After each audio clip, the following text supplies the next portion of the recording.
Okay, let's talk about two words you use all the time, probably without even thinking about it: practice and training. I mean, they kind of feel like the same thing, right? But what if I told you the real secret to smashing through those plateaus and actually mastering a skill is hiding in the massive difference between them? You know the feeling. We've all been there. You're putting in the hours, day after day. Maybe you're learning an instrument, playing a sport, trying to get good at coding, but you've just stopped getting better. You feel completely stuck. You're working hard, but the needle just isn't moving. And wow, is that frustrating.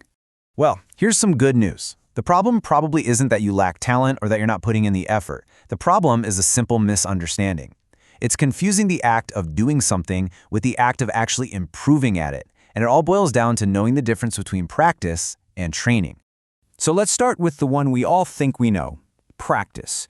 When we say we're going to practice, what are we really doing? Well, think of it less as a learning session and more like a performance. See, practice is basically a test. It's the dress rehearsal before the play, the scrimmage before the big game, the jam session with your band. It's where you take all the different skills you already have and see if you can make them work together under the messy, unpredictable pressure of the real thing. It's all about performing. Let's break down the DNA of practice. When you're practicing, the goal isn't to fix your weak backhand, right? It's to win the tennis match. You're not focused on one tiny thing. You're trying to integrate everything. Your serve, your footwork, your strategy, all of it. And the feedback, it's super simple. Did you win or lose? Did the song sound good or did it fall apart? It is 100% about the final outcome. And now, let's flip the coin over and talk about training.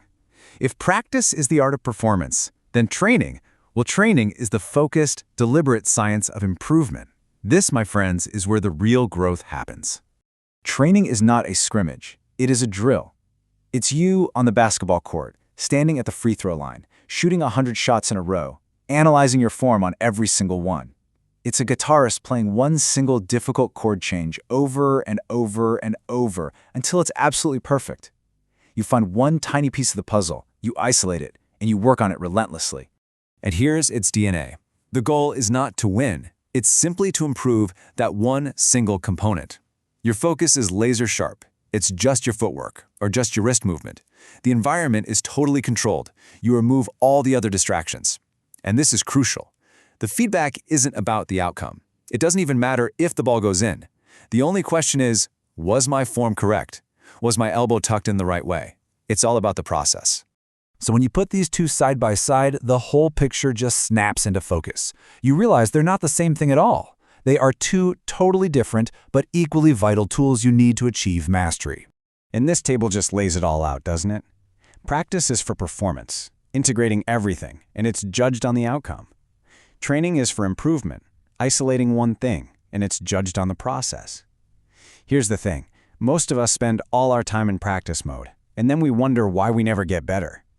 It's like we're constantly taking the final exam, but we're never actually studying for it. Okay, so here is the most important point.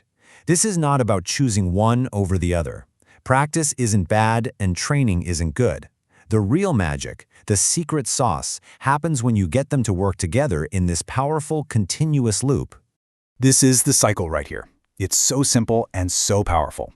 First, you go to practice. You play the game, you perform, and you identify a weakness. You go, man, my serve is just awful today. That's step one. Then you step off the court and into a training session. You isolate that serve and you drill it, focusing only on technique 100 times.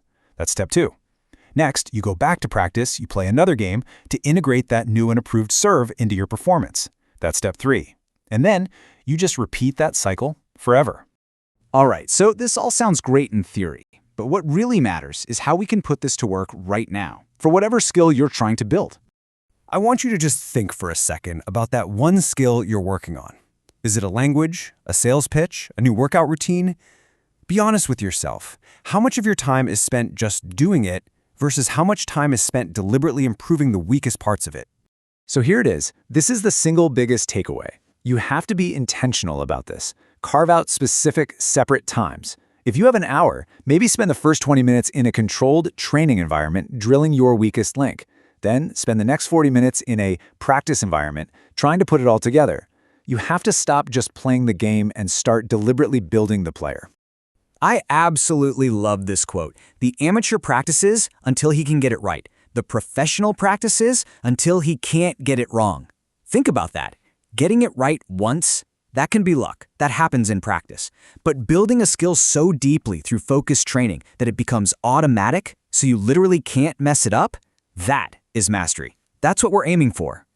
So I'm going to leave you with this one question. When you head out tomorrow to work on your craft, are you just going to go through the motions and practice, or are you going to deliberately engineer your own improvement and actually train? The choice and the incredible results that come with it is completely up to you.